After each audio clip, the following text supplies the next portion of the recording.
Hello everyone. RO ARO को लेकर के कैंडिडेट्स के दिमाग में अभी भी ये डाउट आ रहा है कि यहाँ से जो टाइम बचा हुआ है उसके हिसाब से क्या अभी भी चीज़ें हो सकती हैं। अगर हम आज से शुरू करें तो डेफिनेटली हो सकती हैं। पेपर चाहे 27 अप्रैल को पड़े, चाहे मई में पड़े, चाहे जून में पड़े या 15 जून को पड़े, पेपर कभी भी हो, अगर आप आज की डेट से भी लग जाते हो, अगर आपने थोड़ा बहुत भी पहले से बेसिक पढ़ रखा है, तो यहाँ से भी अपनी तैयारी आप कंसिस्टेंट वे में करके एग्जाम को निकाल सकते हो। पहली चीज़ तो ये है। दूसरी चीज़ ये है कि इंसान को, कैंडिडेट को कहीं ना कहीं एक ये क्लैरिटी नहीं आ पाती है कि कौन सी चीज़ें उसे हर हालत में करनी है, कौन सी चीज़ें ऐसी हैं जिनका रिप्लेसमेंट मार्केट में है।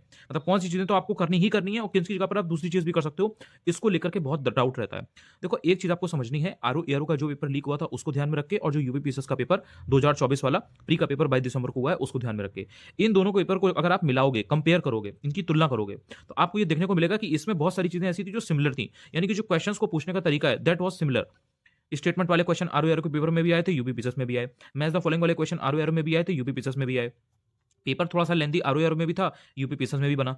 बट अब जब पेपर बनेगा यहाँ से, तो अब जो सिंसियर कैंडिडेट्स हैं, वो उसके हिसाब से खुद को तैयार करके जाएँगे। तो जैसे पेपर अभी शॉकिंग था, जैसे अभी एक पेपर को देख कर के आपको लग रहा था कि ये पेपर बहुत टफ है या इसमें जो क्वेश्चंस हैं वो बहुत टफ आए हैं। अब जब पेपर होगा आरओ-एआरओ का, तो उसमें ये चीज़ें ऐसी नहीं होंगी। आप देखोगे लोग बेटर परफॉर्म कर पा रहे हैं। क्यों? क्योंकि जो सिंसियर कैंडिडेट होता है, वो ये तुरंत भाँप लेता है, वो इस चीज़ से तुरंत अंदाज़ा लगा लेता है, रिकॉग्नाइज़ कर लेता है कि कौन सी चीज़ें ऐसी हैं जो रिपीट हो रही हैं, कौन सी चीज़ें ऐसी हैं जो रिपीट नहीं हो रही हैं, कितनी मेहनत करने की ज़रूरत है, और फिर उस चीज़ को वो करता है अपने एंड से। तो यहाँ से आपको ये समझना पड़ेगा, अगर आप ये सोचोगे पेपर बहुत टफ आया था, बहुत टफ आया था, अब आगे पता नहीं क्या होगा, कि अपनी पूरी तैयारी जो स्ट्रेटजी है वो बदलनी पड़ेगी, सोर्सेस बदलने पड़ेंगे, तो आप इसी चीज़ में फँसे रह जाओगे। जो सिंसियर कैंडिडेट होगा वो यहाँ से क्या करेगा, वो देखेगा सॉल्यूशन क्या है। ये जो प्रॉब्लम है, जो पेपर टफ आया था, जो पेपर डिफरेंट आया था, पेपर जो लेंथी बन रहा है, उससे निकलने के ऑप्शंस आपके पास क्या-क्या हैं, कैसे आपको चीज़ें करनी है, जो आपको सामने-सामने रिजल्ट दें, आपको दिखे कि हाँ यार, मेरी तैयारी अच्छी हो पा रही है, मेरा ये सब्जेक्ट स्ट्रांग हो पा रहा है। तो इसलिए आपको आरओ-एआरओ के पेपर को, जो पेपर लीक हुआ था और जो यूपीपीएससी का पेपर है, इन दोनों को बहुत ढंग से एनालाइज़ करना है खुद से बैठ के। देखो, मैं तो यूपीपीएससी का 2024 वाला करा ही रहा हूँ, लेकिन उसके अलावा अगर आप खुद से बैठ करके उसको एनालाइज़ करोगे, साथ ही साथ यूपीपीएससी वाले को भी और आरओ-एआरओ को भी, तो आपको समझ में आएगा कि देखो, ये चीज़ें डायरेक्टली रिपीट हो रही हैं।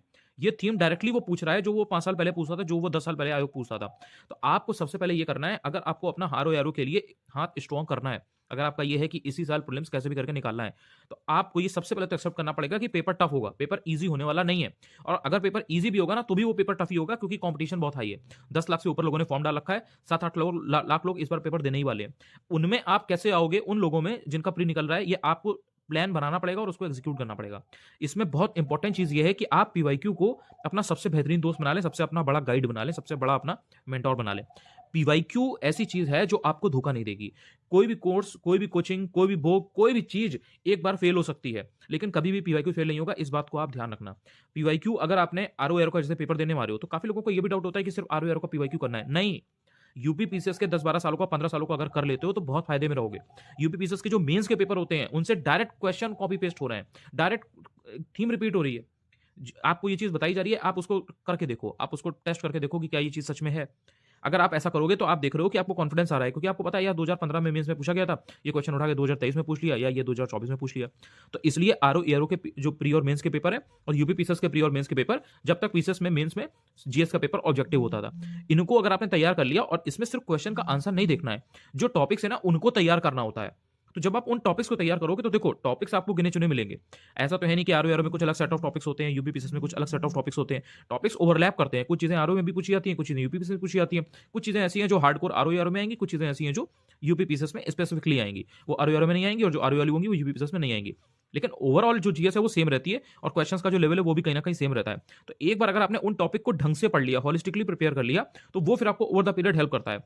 अब इस बात को ध्यान रखना कि सिर्फ घटनाचक्र ल्यूसेंट पढ़ोगे आप, और आपने करंट अफेयर्स अपना अच्छा कर लिया, उससे एग्जाम नहीं निकलेगा। क्योंकि अब जो आयोग क्वेश्चन पूछ रहा है, वो टॉपिक या थीम तो वही है जो आपके पीवाईक्यू में रिपीट हुई है। ज्यादातर क्वेश्चंस की बात मैं कर रहा हूँ, लेकिन जो उनके फैक्ट वो पूछ रहा है, जो स्टेटमेंट आपको दे रहा है, वो रिपीटेड नहीं है, या वो कम रिपीटेड है। जैसे 3 स्टेटमेंट दिए, तो एक स्टेटमेंट रिपीटेड होगी, 2 उसमें से नहीं होंगी।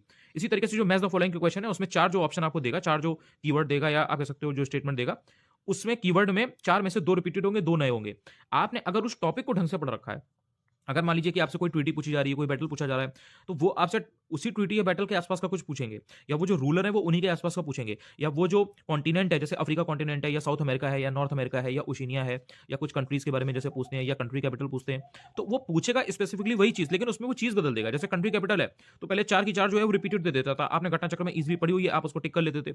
अब वो क्या कर रहे हैं कि 4 जो उन्होंने दिए गए हैं, उसमें से 4 में से उन्होंने 2 रिपीटेड दिए, 2 नए दिए। अब लेकिन अगर वो 2 रिपीटेड आपने पढ़े हुए हैं, तो आप उससे आंसर निकाले जाओगे, और आपको ये भी थीम पता लग रही है कि यार कंट्री कैपिटल पूछता है, या कोयले के ऊपर जो चीज़ें हैं उनको पूछता है, या एल्यूमीनियम कंपनीज़ या एल्यूमीनियम प्लांट्स पूछता है, तो आप एल्यूमीनियम के बारे में पूरा पढ़ कर जाओ।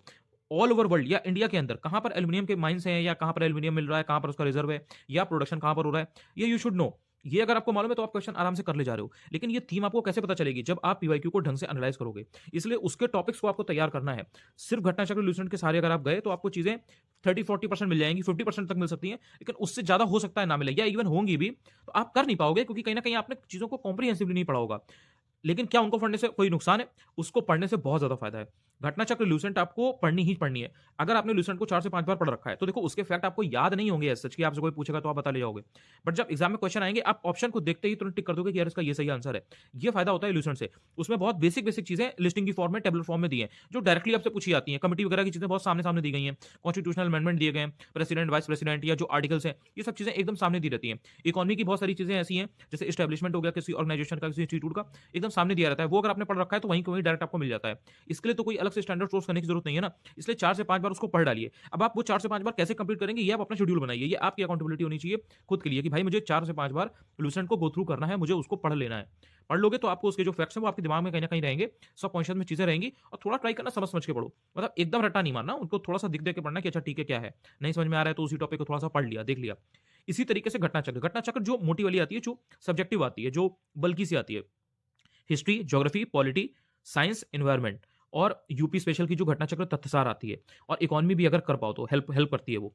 ये आपको हर सब्जेक्ट की एकदम रट के रख लेनी है। रट के रखने का मतलब सिर्फ इतना है, उसको आपको इतनी बार रिपीट करना है, इतनी बार पढ़ना है कि जो चीजें उसमें से रिपीट हो रही हैं, उसमें से रिपीट होने का मतलब जो चीजें उसमें दी हैं वो आप गलत ना करो। क्योंकि घटना चक्र बहुत बेसिक हो चुका है। मतलब ऑलमोस्ट हर बच्चा जो सिंसियर है, जो साल 1.5 साल से तैयारी कर रहा है, या जो अपनी प्रिपरेशन में सीरियसली लगा हुआ है, सिर्फ फॉर्म उसने कहने के लिए नहीं भरा है, लेकिन वो एक्चुअल में निकालना चाहता है एग्जाम को, उसने घटना चक्र को पढ़ रखा होता है। अब जो चीजें वहां सिंपली दी हैं, हर इंसान वो सही कर रहा है जो सिंसियर है, और आपने अगर वो गलत कर दिया तो आप पीछे हो गए, और फिर जो टफ क्वेश्चन है वो तो आपके गलत हो ही रहे हैं। इसलिए घटना चक्र में तो कोई डाउट होना नहीं चाहिए, उसको भी कम से कम 3 से 4 बार आपको रिवाइज करना ही करना है। जितने भी लोगों ने प्रीलिम्स को इजीली निकाला है वो हमेशा आपको ये चीज बताएंगे कि यार घटना चक्र उन्होंने 4 से 5 बार 6 बार पढ़ रखी थी।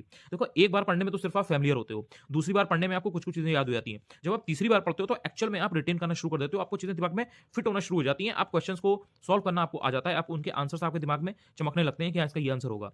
तो 3 बार तो कम से कम पढ़ना ही होता है। उसके बाद जितना आप पढ़ते हो वो कहीं ना कहीं आपका फिर एक रिवीजन आ जाता है, और वो आपको और ज्यादा स्ट्रॉन्ग बनाता है, आपको और ज्यादा कॉन्फिडेंट बनाता है। अब ये आपके ऊपर है कि आप घटना चक्र सिर्फ 1 बार पढ़ोगे, 2 बार पढ़ोगे, या 4 बार पढ़ोगे, या 5 बार पढ़ोगे। अब मेन बात ये है कि घटना चक्र काफी मोटे-मोटे ऐसे बल्कि से कंपाइलेशंस हैं, सो उनको कैसे कंप्लीट किया जाए? वो देखने में बल्कि लग रहे हैं, वो बल्कि उतने हैं नहीं। अगर आपने पीवाईक्यू को ढंग से सॉल्व किया हुआ है और आप जानते हो, तो उसके अकॉर्डिंग आपको पता चल जाएगा यार उसमें एक क्वेश्चन को 10-10 बार ऐसे क्वेश्चन को दिया गया होता है। तो क्वेश्चंस उसमें रिपीट होते हैं। आपने अगर एक टॉपिक को ढंग से पढ़ लिया तो उसके सारे फैक्ट, उसका जो कॉन्सेप्ट है, वो आपको समझ में आ गया, तो उसके बाद वो इतना बल्कि रह नहीं जाता है सोर्स। दूसरी चीज़ ये भी है कि जो कंटेंट है, एक बार जितना इंपॉर्टेंट कंटेंट है उसको अगर आपने पढ़ लिया, तो फिर वो आपकी मेहनत बचा देता है।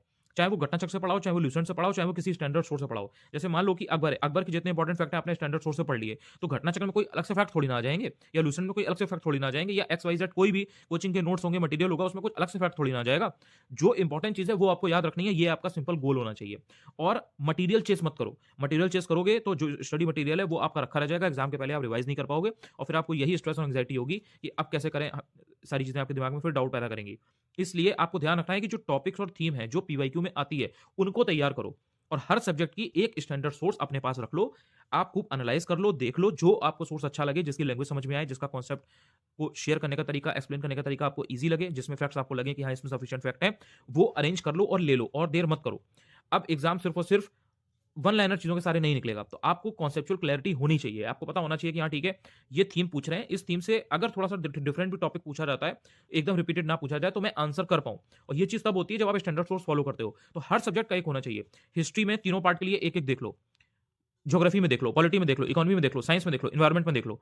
मेरा ऑलरेडी वीडियो है बुकलिस्ट वाला, वो देख लोगे तो उससे आपको आइडिया लग जाएगा कि क्या ठीक है, कौन कौन से सोर्सेस कर सकते हैं। और ये करने के बाद में जो टॉपिक या थीम है उनको तैयार करना शुरू कर दो।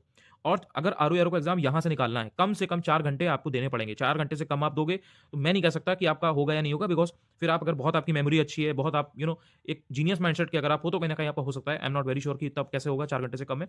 बट 4 घंटे अगर आप डेली यहां से देते हो, एक भी दिन गैप नहीं करते हो, 4 घंटे के ऊपर जितना देते हो, 5 घंटे, 6 घंटे, 7 घंटे, 8 घंटे, उतना आपको एडिड एडवांटेज रहेगा।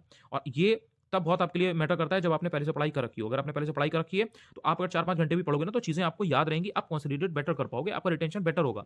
अब आपने अगर पहले से कुछ भी नहीं पढ़ा, आपको कुछ नहीं आता, मतलब जीरो, तो वो इंसान यहाँ से कम उसको 6 से 7 घंटे 8 घंटे पढ़ना पड़ेगा सिंसियरली। क्योंकि देखो बात समझो, मैं यहाँ तुमसे कुछ ऐसी चीज़ें बता दूँ जो काम नहीं करती, सिर्फ कहने के लिए कह दूँ, और वो जब आप पढ़ने बैठो तो आपसे इंप्लीमेंट ना हो तो आपको भी लगेगा भाई क्या ही बताया, क्या ही चीज़ थी, this thing is not helping.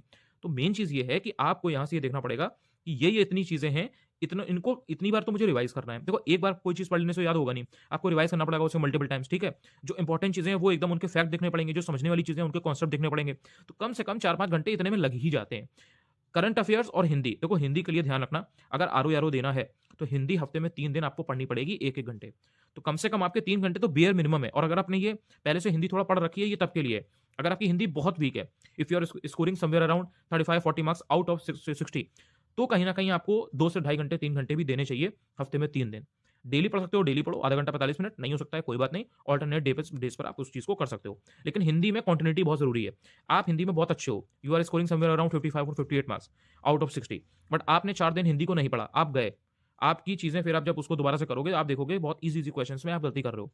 तो हिंदी कंटिन्यूटी माँगती है, कंसिस्टेंसी माँगती है। करंट अफेयर्स की बात की जाए, जो पैटर्न जो चेंज हो रहा है एक्चुअल में, आयोग के पेपर में, वो करंट अफेयर्स में हो रहा है। उसमें जो क्वेश्चन्स को पूछने का तरीका है, वो ट्रिकी हो रहा है। बहुत क्लोज़ डिटेल्स आपसे पूछी जा रही हैं, चाहे वो ईयर हो, चाहे वो डेट हो, चाहे एकदम फैक्ट हो। अगर आपने एक तो करंट अफेयर्स को ढंग से नहीं पढ़ा और उसको 3 से 4 बार रिवाइज़ नहीं किया, तो कहीं न कहीं चीज़ें नहीं होंगी। कुछ लोग सिर्फ़ और सिर्फ़ वीडियोज़ के थ्रू वीडियोज़ पर डिपेंड रहते हैं। उनका ये होता है कि सिर्फ़ हम वीडियोज़ कर लेंगे, उससे हो जाएगा। चाहे वो जीएस की बात हो या सिर्फ़ और सिर्फ़ करंट अफेयर्स की बात हो। सिर्फ़ वीडियोज़ से नहीं होता है। वो एक तरीका है जिसके थ्रू आप चीज़ों को, इन्फॉर्मेशन को ले रहे हो। आप उसको सुन रहे हो, आपको चीज़ें याद हो रही हैं। जब आप वो चीज़ को पढ़ते भी हो, खुद से आपका दिमाग लगता है, तो कहीं न कहीं आपको चीज़ें ज़्यादा याद होती हैं। तो आप वीडियो देखो ठीक है करंट अफेयर्स के लिए, लेकिन आप साथ में उस चीज़ को पढ़ो भी। पढ़ोगे तो आपको और ज़्यादा याद होगा। करंट अफेयर्स अगर आप पहले से थोड़ा-थोड़ा नहीं पढ़ोगे, देखो कोई ज़रूरी नहीं है कि आप दिन में 4 घंटे, 3 घंटे, 2 घंटे आप करंट अफेयर्स पढ़ो। डेली अगर आप आधे घंटे करते हो या हफ्ते में 4 दिन भी आप 1 घंटे, 2 घंटे कर लेते हो, हर एक दिन, तो कहीं न कहीं आपका काम बन जाएगा। इतना एग्ज़ाम के पहले प्रेशर नहीं होगा और चीज़ें आपके हाथ में होंगी। करंट अफेयर्स और हिंदी के टारगेट्स मैं नहीं दे रहा हूँ। ये बहुत ऑब्वियस है कि आपको ये करने ही करने हैं। अभी स्टार्टिंग का जो ये महीना जो चल रहा है, जैसे फ़ेब चल रहा है, फ़ेब में अगर आप टेस्ट सीरीज़ नहीं भी देते हो, चल जाएगा, कोई दिक्कत नहीं है। फ़ेब के बाद से जैसे मार्च आएगा, मैं उसमें अलॉट भी करूँगा, उसके लिए टाइम अलॉट रहेगा। हर हालत में आपको टेस्ट देने हैं। पहले सेक्शनल टेस्ट देना, जैसे हिस्ट्री है, पॉलिटी है, ज्योग्राफी है, इकोनॉमी है, इस टाइप से। उससे आपका जो सब्जेक्टिव नॉलेज है, वो आपकी स्ट्रेंथन होगी एंड देन उसके बाद में फुल लेंथ टेस्ट देना शुरू कर देना, तो वो आपका ऑब्वियसली शेड्यूल में रहेगा, टारगेट में रहेगा, तो वो आप जान जाओगे। टेस्ट के थ्रू आपको एनालाइज़ करना पड़ेगा कि भाई जो आपने पढ़ाई करी है, जो आप पढ़ाई कर रहे हो इतने समय से, वो आपका कितना रिज़ल्ट दे रही है, उसमें से चीज़ें आप अप्लाई कर पा रहे हो या नहीं। आपने पढ़ कितना भी लिया, एग्ज़ाम में क्वेश्चन आए और आप जो क्वेश्चन की फॉर्म में चीज़ें आ रही हैं, आपसे पूछा गया और आप उसका आंसर नहीं कर पाए, तो आपका पढ़ना बेकार था। तो आप जो पढ़ो उससे आप आंसर निकाल पाओ, ये आपका गोल होना चाहिए। और जितना ज़्यादा आपने रिवीज़न कर रखा होगा, उतना ज़्यादा आपको कॉन्फिडेंस आएगा, क्योंकि आपकी चीज़ें पढ़ी हुई गलत नहीं होंगी। देखो जो चीज़ें टफ़ आ रही हैं या किसी की पढ़ी हुई नहीं है, उसमें हर इंसान नॉर्मल है, हर इंसान बेसिक है। लेकिन जो चीज़ 10 बार पूछी जा चुकी है, तो उसको बहुत सारे बच्चे सही करेंगे, इस चीज़ को भी तो समझो आप। तो आप अगर रिवाइज़ नहीं कर रहे हो और आपको ऐसा लग रहा है कि आपने पढ़ लिया 1-2 बार और हो जाएगा, वो नहीं हो जाएगा, वो एग्ज़ाम में आपको कन्फ्यूज़न देगा ही देगा। और फिर आपने 2 ऑप्शंस के बीच में अगर गलत ऑप्शंस पिक किए, तो दूसरा इंसान वो गलती नहीं कर रहा है, वो आपसे सही कर रहा है। वहीं से कॉम्पिटिशन छँट जाता है, वहीं से कॉम्पिटिशन कम हो जाता है। तो ये गेम आपको समझना पड़ेगा। इससे ज़्यादा लेट नहीं कर सकते आप। मतलब जनवरी जो है ना, वो देखते-देखते निकल गया। पेपर टफ था, पेपर टफ आ रहे हैं, भाई पेपर टफ ही आएँगे। आपको अगर निकालना है तो आपको मेहनत करनी पड़ेगी। किसी चीज़ के बहकावे में या किसी भी चीज़ के आप उसमें नहीं आ सकते कि बस इतना कर लेंगे और हो जाएगा। शॉर्टकट कोई नहीं रह गया। आरओ-एआरओ के लिए शॉर्टकट कोई भी नहीं रह गया। मेहनत करनी पड़ेगी, चाहे आप कहीं भी चले जाओ। आप चाहे झारखंड में रह के पढ़ाई करो, चाहे आप बिहार में रह कर के करो, चाहे आप पंजाब में रह कर के करो, कहीं भी रह कर के आप तैयारी करो, मेहनत आपको करनी पड़ेगी आरओ-एआरओ के लिए, क्योंकि पेपर का लेवल ऐसा हो गया है। तो इस चीज़ को आपको समझना पड़ेगा और हर सब्जेक्ट की स्ट्रेटजी क्लियर होनी चाहिए और उसके लिए जो टॉपिक वाइज़, डेली वाइज़ आपकी चीज़ें हैं कि मुझे आज दिन में इतनी चीज़ें करनी है, उनको करो। 90% 80% भी हो जाए ना, तब भी सही है। कोई ऐसा नहीं है कि आपने कुछ एकदम से खो दिया या आप हार गए। फिर हफ्ते भर के टारगेट्स भी होने चाहिए कि हाँ ठीक है, हफ्ते भर में मैंने, और ये रिकॉर्ड आपके पास खुद का होना चाहिए कि भाई मैंने इस दिन ये पढ़ाई इतनी करी, इतने टॉपिक्स मेरे कंप्लीट हो गए, इन 10 दिनों में मुझे इतना कर लेना है, 15 दिनों में मुझे इतना कर, तब तो कॉम्पिटिटिव माहौल में आप हो, तब तो आपकी कॉम्पिटिटिव स्पिरिट हुई, तब तो आप कॉम्पिटिशन में हो। वरना तो फिर आप कॉम्पिटिशन में नहीं हो ना, अब आपकी बस अकेले अपनी चीज़ें कर रहे हो। तो आपको ये देखना पड़ेगा कि किस पेस पे आप चीज़ें कर रहे हो और कितना पेस पे आपकी चीज़ें खत्म हो रही हैं। ये बहुत इंपॉर्टेंट है। बाकी टेलीग्राम वगैरह पर जो चीज़ें चल रही हैं, उनको आप फॉलो करते रहोगे, देखते रहोगे, तो आपको हेल्प मिलेगी। Thank you so much.